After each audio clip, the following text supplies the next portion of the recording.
100 वर्ष के बाद अगर काशी को एक नए कलेवर के रूप में प्रस्तुत करके काशी को उसकी पहचान दिलाने का कार्य किया तो प्रधानमंत्री मोदी जी ने दिलाया है।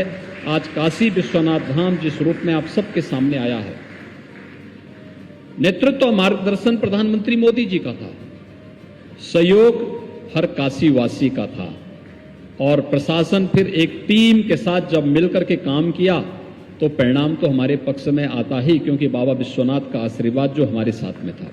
और भाइयों बहनों, हम लोगों को सफलता प्राप्त हुई। आपने 13 दिसंबर के बाद से देखा होगा, क्या कोई दिन ऐसा है जिस दिन काशी में काशी विश्वनाथ धाम दर्शन करने के लिए कम से कम 1 लाख श्रद्धालु ना आया हो। 1 लाख श्रद्धालु जब अपने साथ आता है तो वहां की पूरी इकोसिस्टम को बदल के रखता है। एक एक चीज उसके साथ जुड़ी होती है। उससे मंदिर के दर्शन ही नहीं करते, उससे हजारों लोग और लाखों लोगों की अर्थव्यवस्था चलती है, उनकी आजीविका का संचालन भी उसके माध्यम से होता है। वहां के विकास को एक नई ऊंचाइयां प्रदान करने में भी अपना योगदान देते हैं।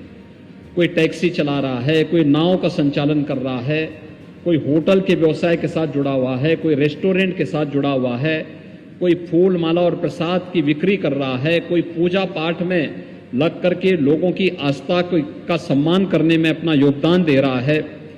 अलग अलग व्यक्ति, कोई गाइड का काम कर रहा है, कोई सुरक्षा के रूप में काम कर रहा है। अलग अलग व्यक्ति की अलग अलग भूमिका होती है। और आज काशी विश्वनाथ धाम दुनिया, देश और दुनिया का जो भी महानुभाव यहां आता है वह काशी विश्वनाथ धाम को देख करके अभिभूत होता है और उसके मन में इच्छा होती है कि वाह, हम भी ऐसा ही अपने यहां बना सकें, कितना अच्छा होता। हमारा देश बहुत बड़ा है, 135 करोड़ की आबादी का दुनिया के अंदर क्या कोई लोकतांत्रिक देश इतना बड़ा है? कोई नहीं है। भारत से आबादी की दृष्टि से चीन थोड़ा बड़ा है, लेकिन चीन के अंदर कोई मौलिक अधिकार किसी नागरिक को नहीं है। कोई व्यक्ति वहां पे मौलिक अधिकारों की बात नहीं कर सकता है। वहां पे पोलित ब्यूरो के आदेश ही सब कुछ मान लिए जाते हैं। भारत में ऐसा नहीं है। भारत में जनता की आवाज को सर्वोपरि दिया गया है। जन भावनाओं को सम्मान किया जाता है, जन आस्था का सम्मान किया जाता है। देश के अंदर गरीबों के लिए शौचालय बनने चाहिए, गरीबों के मकान बनने चाहिए, गरीबों के लिए उज्ज्वला योजना के रसोई गैस के सिलेंडर फ्री में मिलने चाहिए। जनता की आवश्यकता थी। मोदी जी ने उस प्रकार के कार्यक्रम देश के अंदर चलाए और व्यापक जन कल्याण के प्रतीक बने। आप देख सकते हैं कि कैसे जन भावनाओं को सम्मान करते हुए कार्यक्रम आगे बढ़ सकते हैं। उस समय जनता नेतृत्व दे रही थी, लेकिन जब देश की आजादी की लड़ाई चल रही थी, सरकारें जन आस्था का सम्मान न करके उसके विरोध में कुछ न कुछ बैरियर खड़ा करने का कार्य करती थी। जन आस्था का सम्मान करने वाली, जन कल्याणकारी योजनाओं को आगे बढ़ाने वाली सरकार ही हमेशा जन विश्वास का प्रतीक भी बनती है।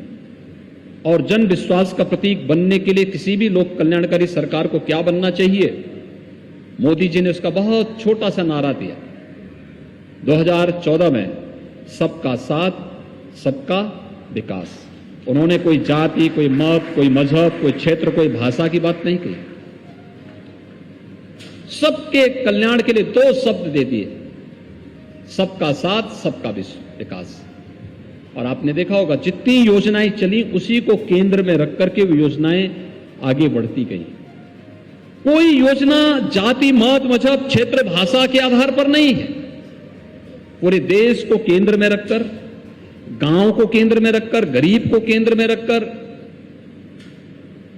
महिलाओं को केंद्र में रखकर, नौजवानों को केंद्र में रखकर उन योजनाओं को लागू किया गया, प्रॉपर मॉनिटरिंग की गई और वे योजनाएं आज सफलता की एक नई ऊंचाइयों को प्राप्त करते हुए व्यापक जन विश्वास की प्रतीक तो बनी, साथ साथ दुनिया के अंदर कौतूहल और आश्चर्य का विषय भी बनी है।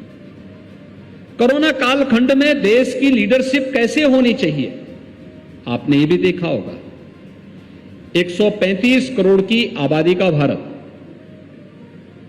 इस सदी की सबसे बड़ी महामारी का सामना कर रहा था। पूरी दुनिया कर रहा है। चीन में वर्तमान में चौथी लहर से पूरा लॉकडाउन है। चीन पूरी तरह लॉकडाउन की चपेट में है। दुनिया के तमाम देशों में लॉकडाउन की स्थिति है। चौथी लहर कब आई पता नहीं। हमारे यहां चौथी लहर भी समाप्त हो रही है। तीसरी लहर पहले ही समाप्त हो चुकी थी। तीसरी लहर जनवरी फरवरी में आ चुकी थी और हम लोग जब मई में हैं, चौथी लहर भी अब समाप्ति की ओर है। आपने देखा होगा कोरोना कालखंड में कोरोना कर्फ्यू से लेकर के लॉकडाउन की स्थिति से लेकर के हमें किस व्यक्ति के लिए कौन सी योजना चलानी है। लॉकडाउन के दौरान प्रधानमंत्री गरीब कल्याण योजना को लागू करके फ्री में राशन की व्यवस्था गरीबों के लिए करना, जरूरतमंदों के लिए करना।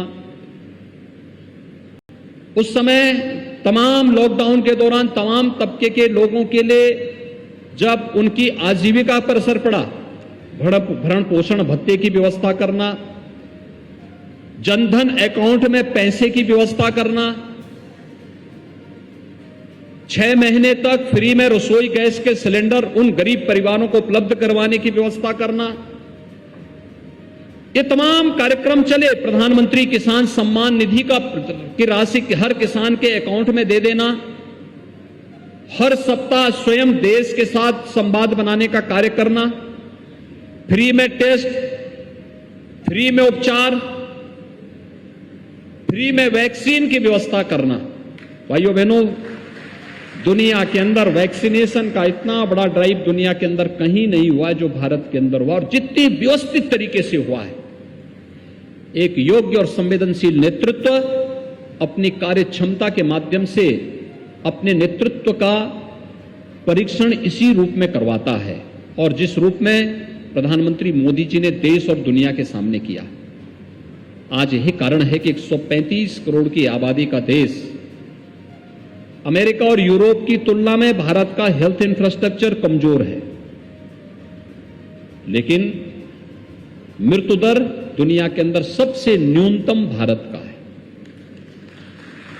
अमेरिका की आबादी, अमेरिका दुनिया के अंदर सबसे बड़ी अर्थव्यवस्था है, सबसे बड़ी सामरिक ताकत भी है, लेकिन अमेरिका की स्थिति क्या हो गई? अमेरिका की आबादी भारत की 1/4 है, लेकिन अमेरिका के अंदर कोरोना से होने वाली मौत के आंकड़े भारत से दुगने हैं। यानी भारत की आबादी का 1/4 देश अमेरिका, हेल्थ इंफ्रास्ट्रक्चर भारत से अच्छा, लेकिन मौत भारत से दुगनी अमेरिका के अंदर हुई है। ये चीजें दिखाती हैं नेतृत्व की कसौटी क्या होनी चाहिए। ये प्रधानमंत्री जी ने दुनिया के नेताओं के सामने साबित किया है, अपनी कार्य क्षमता के माध्यम से, अपनी कर्मठता के माध्यम से, अपनी संवेदनशीलता के माध्यम से। हमारे चैनल को लाइक, शेयर और सब्सक्राइब जरूर करें और नई अपडेट्स के लिए बेल आइकन दबाना ना भूलें।